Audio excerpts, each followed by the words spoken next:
what else is there to do with the 600mm lens other than squirrels? Sigma just announced their brand new 60 to 600mm f4.5 to 6.3 DGDN OS Sport. Now, I did have the pleasure to test out this lens before the release, and so I'm going to share with you today what I think about this lens. And with that, I do want to clarify that while Sigma has sent me this lens to test out, they are not requesting I say anything specifically, and so you are going to get my full and honest opinion. I don't know what I'm doing here. Now, as I normally do, we're going to break down this lens by the image, the build, and my overall thoughts / who I think it'd be useful for. And let's start by talking about the image. I have really had a lot of fun using this lens. Obviously, the first thing to point out is the fact that it does have a range of 60mm to 600mm.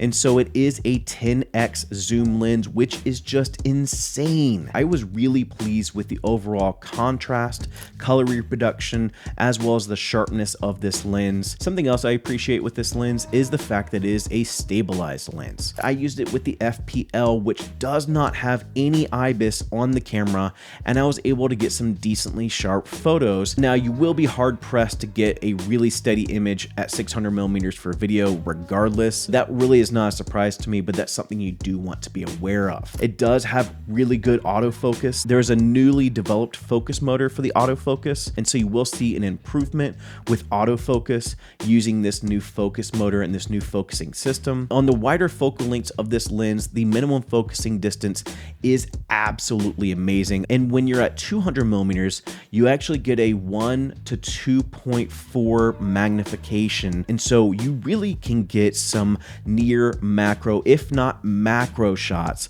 with this lens. And so that to me is the just secret weapon to this lens and just sets it apart for me. So with that, let's go over to build quality, or the build of this lens, and let's talk about what I think about the build of the lens. Now, just like pretty much any modern lens from Sigma, this is made from a high-grade plastic to cut down on weight. You do have a lot of different switches. You have a manual focus and autofocus switch. You have stabilization switches. You also have a switch for a focus limiter, and that will help the autofocus only have to deal with certain ranges. You also have 3 different autofocus lock buttons, and so if you programmed your autofocus lock button to be whatever you want it to be, know that you have 3 of them on the lens for easy access. You also have a zoom lock switch. Now, the last thing I want to mention about the build of the lens is the one thing that kind of just really kind of blew me away, and it's such a small feature, but it really just like made me happy, and so we're going to talk about it. And that's the fact that you can either zoom from the actual zoom ring, or you can pull or push the actual barrel of the lens to zoom, depending on what you want to do and what's easiest for you. Apparently, I'm easily impressed with the ability to push and pull the barrel. I feel like there's a joke there. Moving on. All right, so what are my final thoughts and who would I recommend this lens for?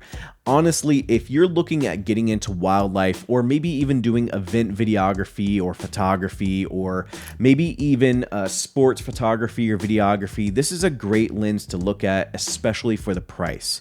These types of lenses are not cheap. This is probably the standard price from everything that I've seen as far as a telephoto zoom lens of this nature.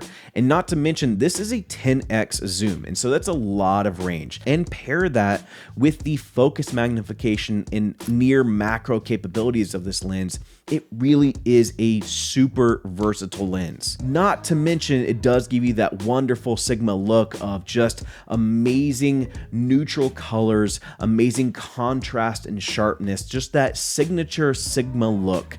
It's giving you all those things for under $2,000. And again, that sounds like a lot, but in relativity to what you're getting with this lens, it's really not. And so if you are someone that shoots photography or videography in a wildlife scenario, in an event or sports scenario, and you're looking for a really high performing lens at a reasonable price, I would absolutely check out the Sigma 60 to 600mm f4.5 to 6.3 DGDN OS Sport. And so that's it for me. I hope you guys enjoyed the video. If you did enjoy the video, make sure to give it a like. And if you're digging the overall content from the channel, consider subscribing. As always, thank you all for joining. Go and find your journey. Go embrace life. Peace.